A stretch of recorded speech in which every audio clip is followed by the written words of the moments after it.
નમસ્તે મિત્રો, અમારી રોની બ્લોગમાં તમારું સ્વાગત છે। તો આજે આપણે બનાવીશું દહીં તીખારી। એવી અમારા મહેસાણાની પ્રખ્યાત દહીં તીખારી બનાવીશું। તો એના માટે મેં લઈ લીધું છે લસણ અને મરચાં લઈ લીધા છે અને એને ખાણીમાં ટીચી લીધા છે અને એક ડુંગળી લીધી છે અને એના માટે મેં ઘરનું જ દહીં જમાયેલું છે। તો આપણે એનાથી દહીં તીખારી બનાવીશું અને આપણા જે મસાલા છે હું વાપરું છું એ આજે આપણે જોઈશું કે હું કયા કયા મસાલા અંદર નાખું છું અને એ મસાલાથી એકદમ કમ્પ્લીટ ટેસ્ટ એટલો મસ્ત આવે છે। તો આપણે આજે આ બનાવીશું દહીં તીખારી। તો ચલો આપણે હવે દહીં તીખારી બનાવીએ। તો આપણે એક વાસણમાં 3 ચમચી જેટલું તેલ લઈ લીધું છે। તો એમાં આપણે હવે પહેલા નાખીશું રઈ। તો રઈ આપણે નાખી દઈશું અને આપણે હિંગ યુઝ કરીશું રામદેવની। હું જે યુઝ કરું છું એ રામદેવની હિંગ છે। આપણે થોડી હિંગ રામદેવની લઈ લઈશું। હું આ રામદેવની સ્ટ્રોંગ હિંગ યુઝ કરું છું એનાથી એકદમ। પછી આપણે આ અંદર લીલું મરચું અને લસણ ટીચેલા હતા એ વઘારમાં લઈ લઈશું। હિંગની એટલી મસ્ત સુગંધ આવે છે આનાથી। તો આપણા લસણ અને મરચાં સતરાઈ ગયા છે અને આપણે એમાં આ ડુંગળી એક સમારેલી એડ કરી દઈશું।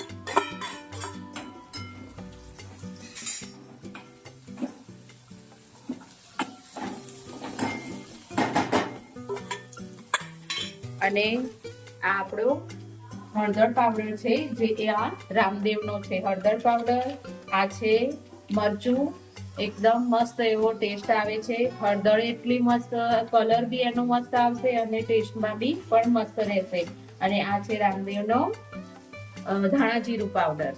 તો આપણે આ બધાથી આજે આપણે બનાવીશું દહીં તીખારી। હું આ જ મસાલા વાપરું છું અને આ છે રામદેવનો ગરમ મસાલો। એકદમ ટેસ્ટ ને આખો બદલી કાઢે છે આ રામદેવનો ગરમ મસાલો। તો આપણે આનાથી આપણે આજે આ બનાવીશું। રામદેવનો હળદર પાવડર છે એ અડધી ચમચી જેટલો જ લેવાનો રહેશે અને આ રામદેવનું લાલ મરચું પાવડર, રામદેવનું લાલ મરચું પાવડર 1 ચમચી નાખીશું। દહીં તીખારીમાં થોડો કલર પણ જોઈએ એટલે એનાથી ટેસ્ટ એવો સરસ આવે છે। અને થોડું મિક્સ કરીશું। જો એટલો મસ્ત કલર આવી જાય છે। અને આ છે રામદેવનો ધાણા જીરું પાવડર, મસ્ત સુગંધ આવશે।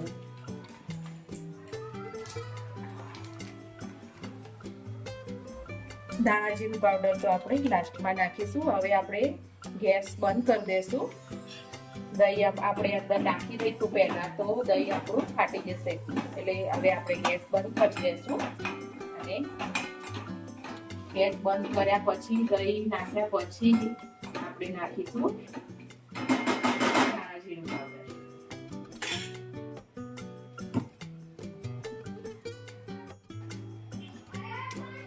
અને મીઠું પણ હું નિરમાનું શુદ્ધ નમક નિરમાનું વાપરું છું। આયોડીન યુક્ત હોય છે આ, એવું નિરમાનું હું મીઠું વાપરું છું।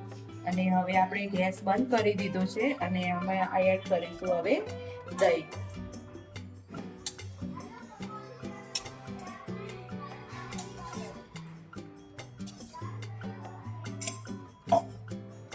તો આપણે આ મિક્સ કરી લેશું। જો મસ્ત એવો કલર મસાલાનો। અને હવે આપણે લાસ્ટમાં સ્વાદ પ્રમાણે મીઠું અને અડધી ચમચી જેટલો ધાણા જીરું પાવડર। બસ હવે પાછા મિક્સ કરી દઈશું આને।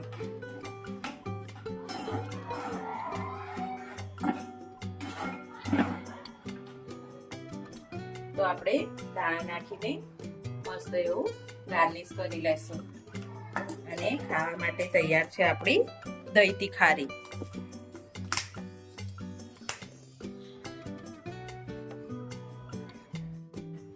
તો મિત્રો અમારો વિડીયો ગમ્યો હોય તો લાઈક કરજો, શેર કરજો, સબસ્ક્રાઇબ કરજો.